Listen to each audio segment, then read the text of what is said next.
All right, so welcome back to another look at how to level up. We're going to be looking at standard mode at the moment.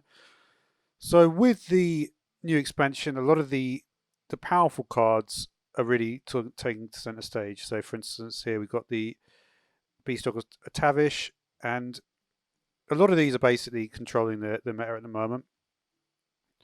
So what can you do with this deck? Well, this deck is pretty fun. Like, there's different ways to play it. One way I would say everything at the moment is mid-range, and it's going towards even longer games. So essentially, it'll be like in like a month's time, it'd probably be like a lot of priest and warrior and stuff. But I don't mean warrior as in the quest warrior. A lot of the quests are sort of finished at this point.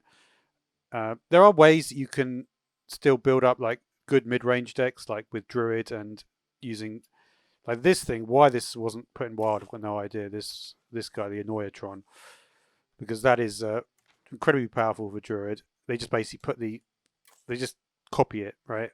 And then they've just got millions of it up, and then they can just buff. But anyway, back to Hunter. So in general, like one way that is really a good way to play it is just basically to try and get as many King Crushes as you can, and by turn 8 just play Leo Rocks, and then you can do a huge amount of damage.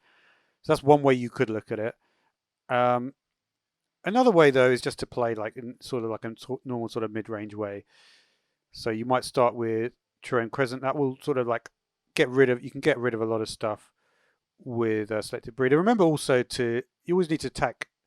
You know, this, for instance, if you had Selective Breeder out, you would want to attack first, and then if you're going to get a minion, then you could do the minion afterwards.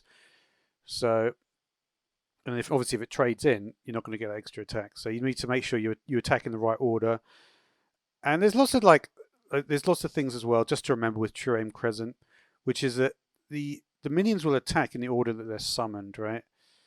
So you could play one minion that so for instance, say you played a teacher's pet, and then the next turn you played a mountain bear, and then you actually killed the teacher's pet, right? After playing the mountain bear. What that would mean is that the mountain bear would be ahead of the teacher's pet spawn, right? The 3 cost beast there. So it's always important just to keep an eye on like which minions are going to attack when.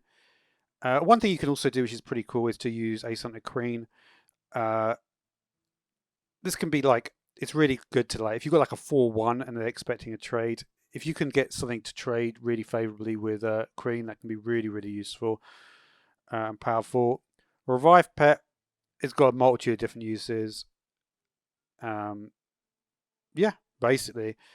With Beastalker Tavish, generally you would think that you play. I find that one good thing to do is to do the one that gets summons 2 copies, because very often your opponent's going to be attacking into a taunt minion, and it's going to be one of the really good taunt minions. Because the taunt minions in this deck are really good.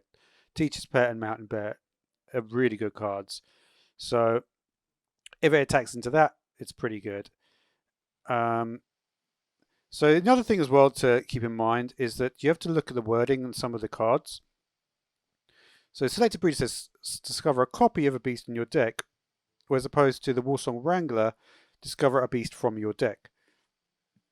So for instance, if you already have the card in hand, you might want to like it depends. Like for instance, if you wanted to get King Crush, you need to you would say, well, if I want to get King Crush, I'd prefer to get it from this, right? Because that way it'd still be a copy. So you could, for instance, you get one on you could get King Crush from Selected Breeder, and then you could potentially get another one, and then you'd have 2 in total, right? Because you wouldn't be able to get any more from that point. But it's worth pointing out that this is not a copy, and this one is a copy. So that's an additional card that you can get. This card is also pretty useful as well. Dragon Swarm works quite nicely with Shando Wildclaw, so you can buff up early game. You can just make sure all your beasts are, higher, like similar to that. What was the name of that card? Where you couldn't. It had to be your only 2 cost card and give it everything +1s. That one, and this card, I'm not sure. Like, yeah, it's not bad. It's not a bad card. But I would probably, I don't know. Ringling's Rifle is always good.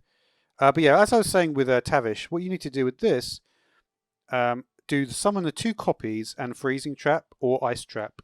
That's what I found are the best combinations. There's very little point if there seems to be a little point to do Explosive Trap, which is the one which is normally favoured, right? But there's not. It doesn't seem at this point to be much point in that. And yeah, Storm Pike is always a good thing. Remember, you can go Storm Pike into Mountain Bear in 4 and 5, so that's pretty good. Leorox is the thing about Leorox is like it's a massive swing turn.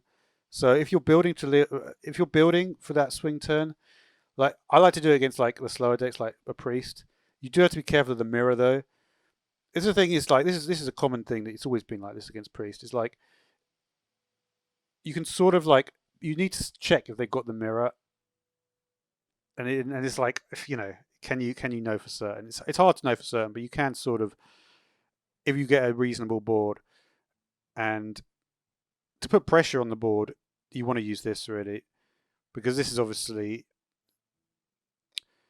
when this is buffed as well and you can do 5 attack, it makes quite a big difference.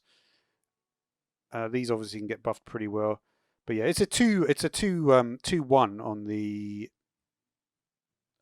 So this becomes a 7-7, and this is a 6-6, right? So you're going to be able to clear quite a lot of stuff with that, and and then you can take this Discovery. What do I normally? Discovery, I guess. I take one card that I do like to get with the Discovery. See if I've got it. This guy, there it was. Rodent Nest. This is really good actually because it's got like a really wide. Because you don't get many. There's not like low cost area of effect removal. So this is really solid in that respect. People can target individual minions, but having a wide board early on is pretty good. And yeah, that's pretty cool. But yeah, with Devouring Swarm, because of the effect, I like to get Selective Breeder back if I can. That's probably the number one, and Shandow. And yeah, I mean, it's just a really fun deck to play. You can obviously do a lot of damage with Leorox. Jewel of Enzoth. This is why you've got to be a little bit careful with what your death rattle. You don't want to be taking like a sheep from this, right? And that wouldn't be good. But most, there's a lot of good death rattle minions around. And yeah, thanks for watching.